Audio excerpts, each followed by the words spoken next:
Welcome to Something Came from Baltimore. Something Came from Baltimore is a jazz, blues, and R&B interview podcast, and it's not really about Baltimore. I'm your host, Tom Gowker. September 24, 2021 is the release date of this epic avant-garde recording by William Hooker. The album is called Big Moon. It took me about 2.5 to 3 months to dig in and digest this multi-listen recording.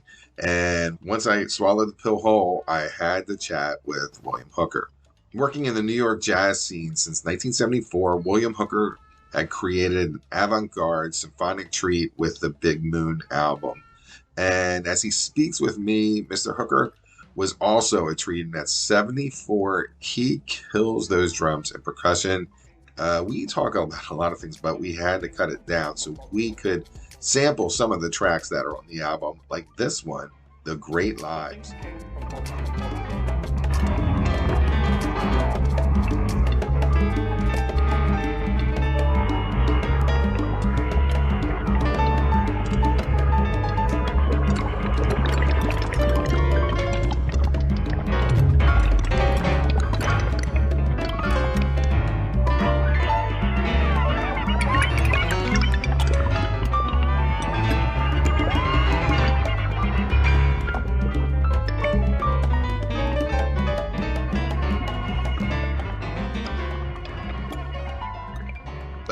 Are there any kind of demons out there that you're harnessing, that you're trying to beat out of you? Because your technique is fantastic.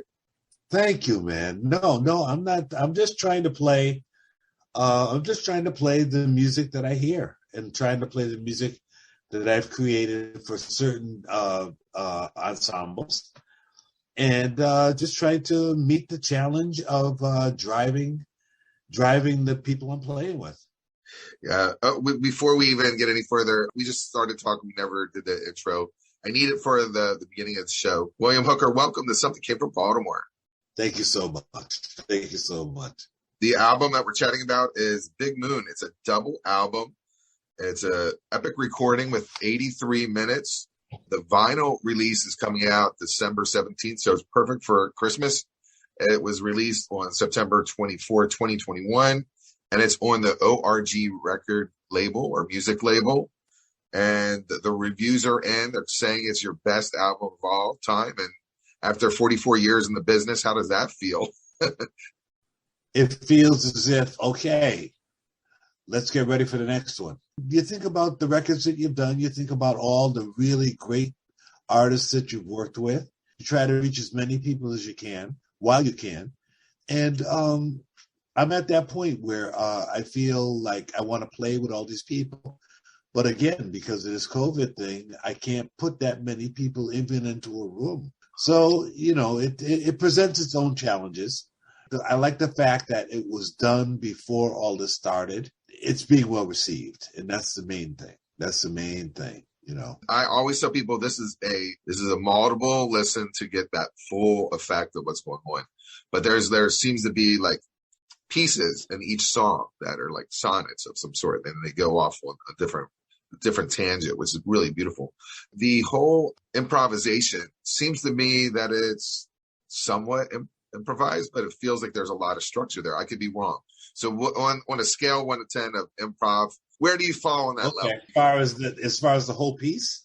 I think when people listen to music that is challenging them, it makes them think. They're like, oh, this is full improv.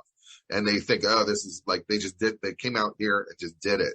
And I feel that there, in my opinion, there's parts of pieces that you had to have brought to the table because you are right. I'll say that in terms of my being in the studio for that long, that's a 10. Because I had to actually call up the musicians that are included in certain sections of it. So that's a 10 in terms of your immediacy of knowing what can follow what. When you're recording a time in the studio, you don't think about what you have to do to make it a record. That's a whole other process, the whole editing process, right? So you get into the studio and you just let it flow. You let all these people gel together and you find out what works when. And that's a 10.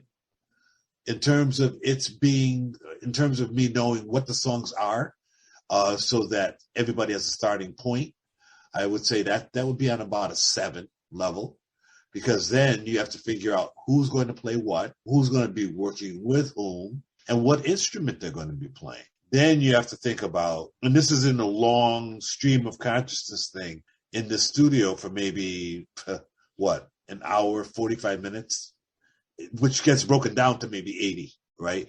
Yeah. And so that's what that is.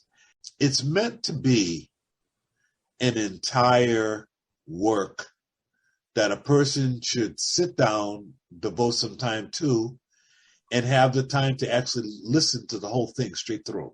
Yeah. Before they decide which cuts they really like and which they want to savor more. Yeah. They should listen to it so that they can understand how the musicians follow each other in terms of the way I see intermingling. Give it the time that it needs for you to be able to get the message, is my point, as opposed to playing a cut over and over and over and over and over again. Yeah, I think that's the wisest way of looking at it. Does this alto saxophone player work with this conga player? Does that work? Or does the conga player work better with a drummer? I have to think about how to arrange all these different places on the chessboard, which is separate from the way we look at Spotify, because Spotify just gives you a certain thing. It only gives you the choices are limited, which you have to remember, right? So you're really getting, sure. I'm trying to offer you freedom. Yeah. And it's up to you to decide to take it, as opposed to having an intermediary between us say, oh, you could choose between 1 and 2, which I have already chosen. And you could say, well, I don't know if I'm going to like 1 and 2. If maybe 5 and 6 is even better. So I'm trying to give you as much as I can. Like the whole album, it's almost like Suite 1, Suite 2, Suite 3. They kind of goes in a yeah.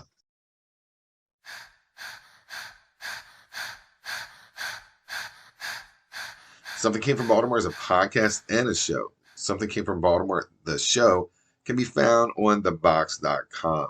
See the links in the show notes. Also, the album that we're chatting about, Big Moon, just had a new release. The vinyl was just released on 12/17/21, just in time for Christmas.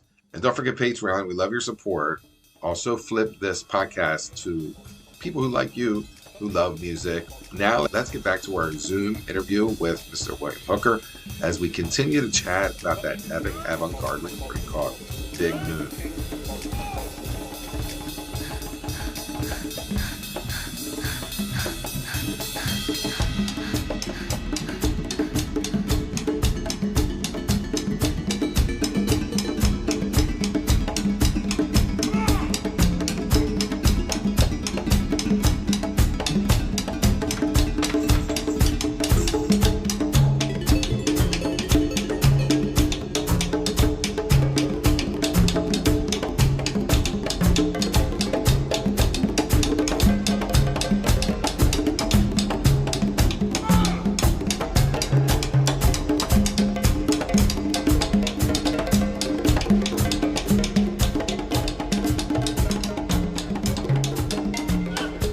Big Moon, that's the name of the album, but it's also a thought process of why that kind of arches over this material. What does Big Moon stand for?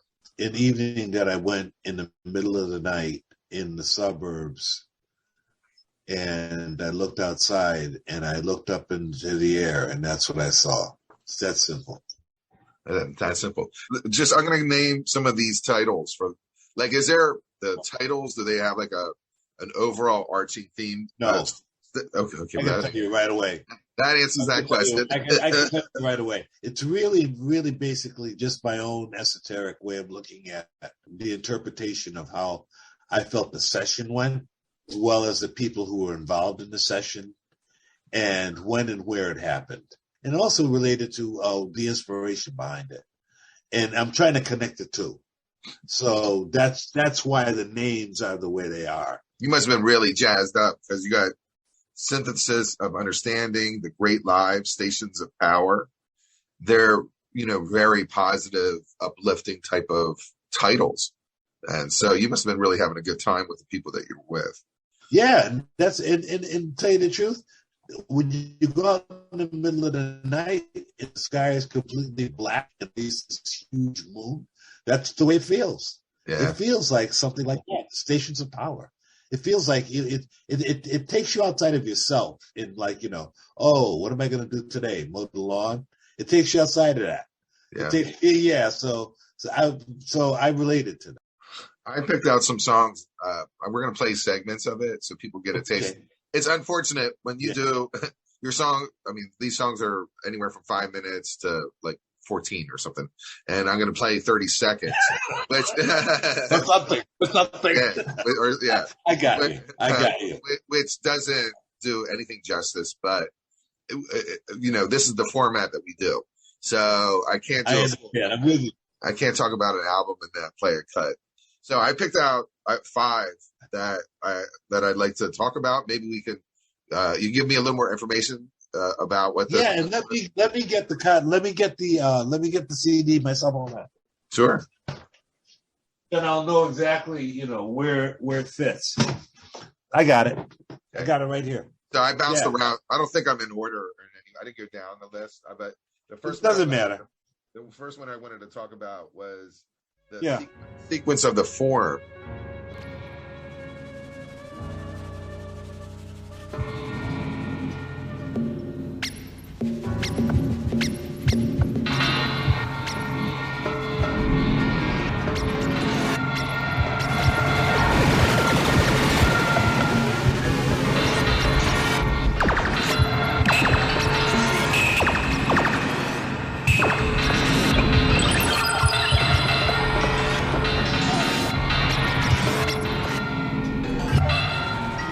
And that is where that electronica music started out, the full intro before it went into, it was a big electronica piece before it went into I got it. Yeah. When it's 5:15. Yeah. What was going on with that one? Yeah. Okay. Tell me. Let's hear parts of it. Oh, I'm not playing it. I'm going to edit it in. So you're not playing it. I didn't really pick any piece out of it yet. I just picked out the ones that really intrigued me, and then that's the ones I would like to maybe talk about. And I don't know if I can get all 5 when the interview. It could be just like 3 of them. But does it make sense? It makes sense. However, am I looking at this as a total piece? I'm kind of a little bit lost in the sense of this isn't an open, so it doesn't even tell me who is specifically on that piece. That's okay. But because if you look at the back of it, as you can see, it has all the musicians, and I don't want to disrespect any of the musicians by naming 1 or 2. You know what I mean? Because that may not be what is in that particular piece. There's all different personnel on this. That's one thing I hope that people can understand, that I'm sure you'll make it clear to them. There are different personnel on different cuts. Yeah. If I were to do one piece with just 10 people playing totally for 83 minutes, it would sound like a symphony, which is fine. It would sound like an orchestra, which is fine. But that's not the way I conceived it. Whatever you play for them, I hope that they really enjoy it. I hope that they look at the personnel, so then they'll know what they're listening to. That's all right. We're gonna give another one, and I'll just be a little more the right speech. Okay, you got it. You got it.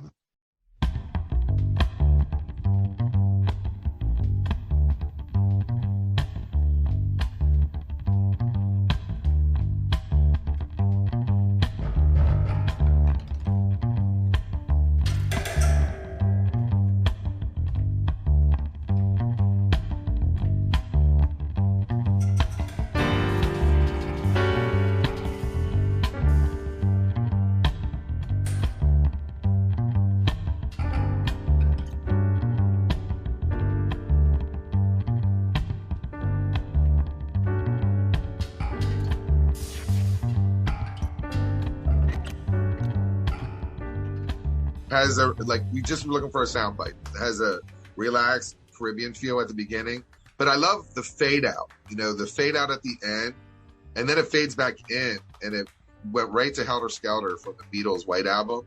I wanted you to scream at the end, "I have blisters on my fingers," or something like that, because there was just a quick fade out towards the end, and then you faded it back up.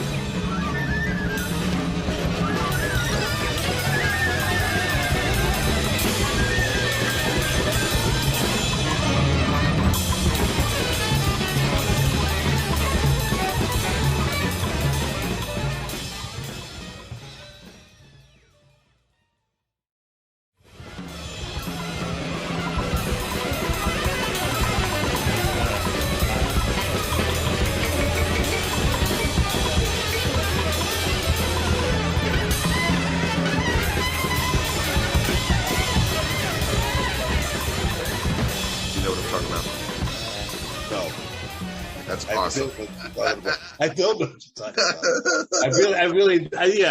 I don't know what you're talking about. I have no clue what you're talking about.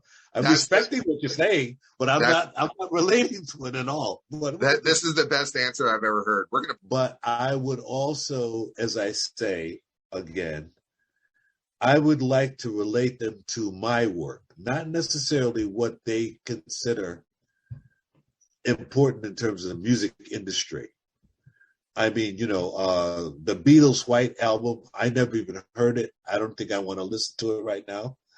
I can't relate to it. I just have no point of reference for that. That's that's all I'm saying. That's crazy though. You never heard Helter Skelter? I have more a point of reference to that bridge that's behind you than what you just said. We're going to play another one. And this is my favorite song on the album. It seems like it's the Council Chamber. Starts out with that really amazing conga piece. It looks like Jimmy Lopez was doing congas. Oh, yeah. Yeah.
is obviously a great percussionist, and this was something that I have produced. I've tried to really have happen a lot. Me communicating with other percussionists and drummers. My last recording, which was Symphony of Flowers, has at the very beginning a quartet of all drummers. You probably might have heard it. I don't know. Yeah, the first two pieces. But this also follows up on that.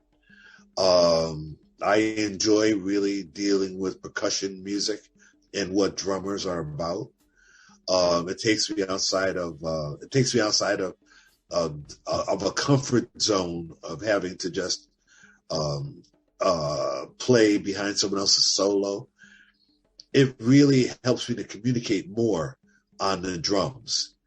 And that's one thing I have to say. I think that we communicated very well. And I think that the music speaks for itself, I got to say, in terms of that particular piece. It really does. And I'm glad you felt that. I'm glad you felt that, because that was the purpose. That was the purpose of that. We're going to get into another song that I like, and it's 7 Rays, where I feel that this is you just killing that drum kit.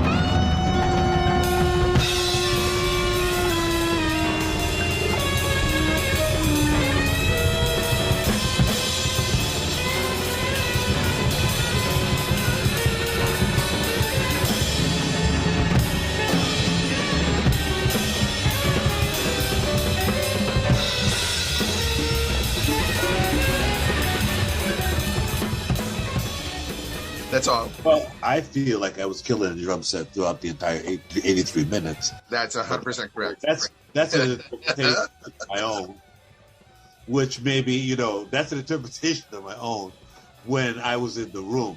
I'm just telling you the way I felt in the room. Uh-huh. So I really hope that whoever's listening to it can just absorb the entire pieces for what they are. Yeah. And if they can take their imagination and work it into the title, to the particular piece that it is, whether it's written or not written, and just expand their listening ability. I think that would be great. All right, I got one more for you, and I love your answers. They're the best. I hope so.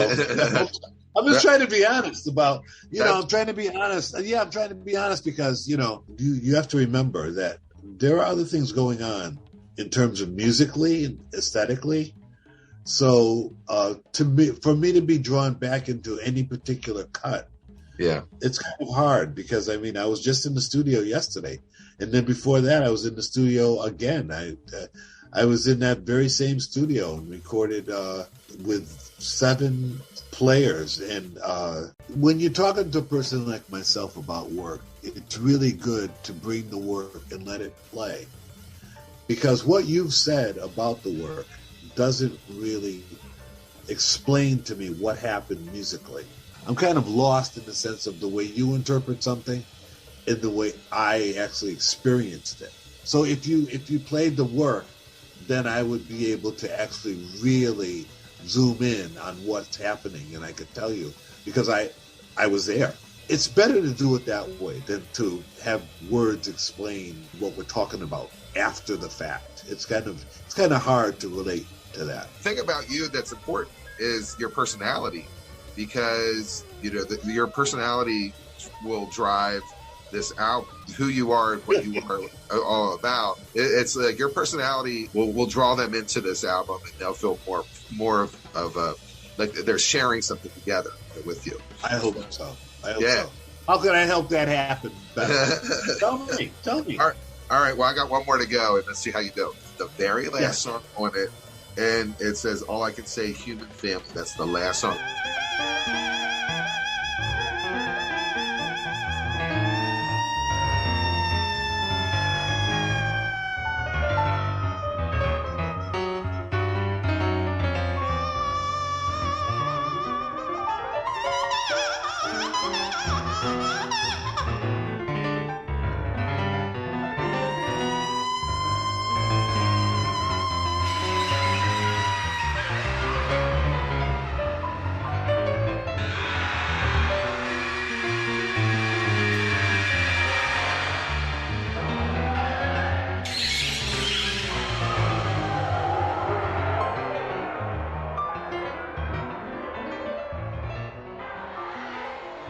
You have like a vocal sample, like it seems like it's from another country or another, or it's just like a tape loop. What do you mean by that? What do you mean by another country? What do you mean? Well, it's not English. It's not an English spoken words that are grouped together, I think. And I was curious as to what that is. That's the conga player. Oh, he's just talking. No, he was actually improvising. and he was going between the conga and the music that was happening, and he was actually throwing that in there, which I appreciated. How it worked with the instrumentalists is the fact that also worked, which was good, because a lot of times the human voice is an instrument, and it just lets people know that there is a tie between being a human and playing an object, that was created to make sound, because we are sound. We make sound. So that's part of what that's about. Well, William Hooker, this is it.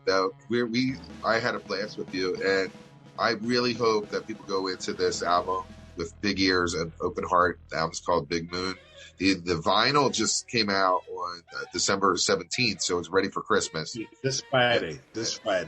I totally recommend people not to jump around, to go for the full album. When I tell people it's a multi-listen, that means that it's going to draw you in, multiple in different listens. So I'm telling my audience to keep it going, because you're going to benefit from it.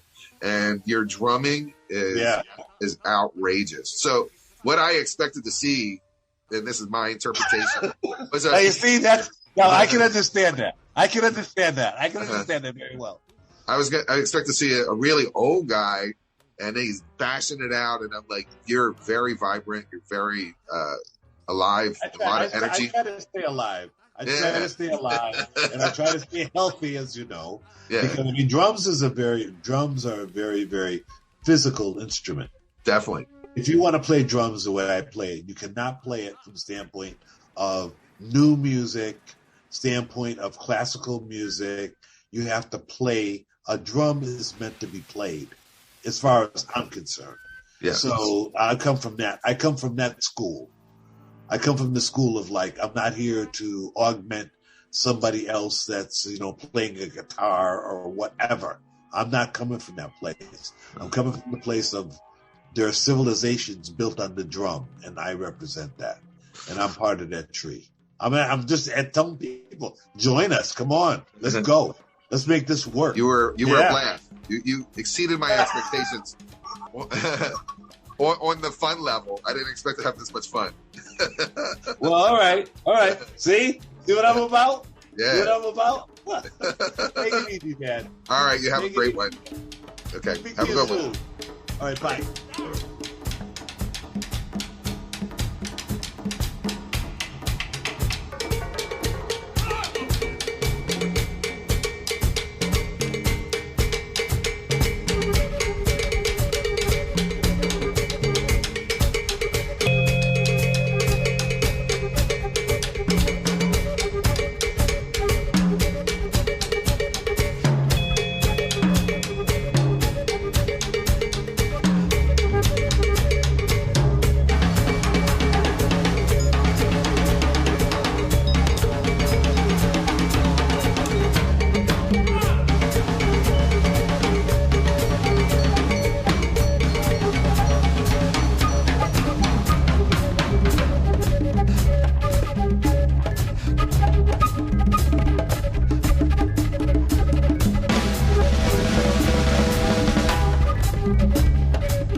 I hope you enjoyed the interview today with Mr. William Hooker. Today, the album is called Big Moon.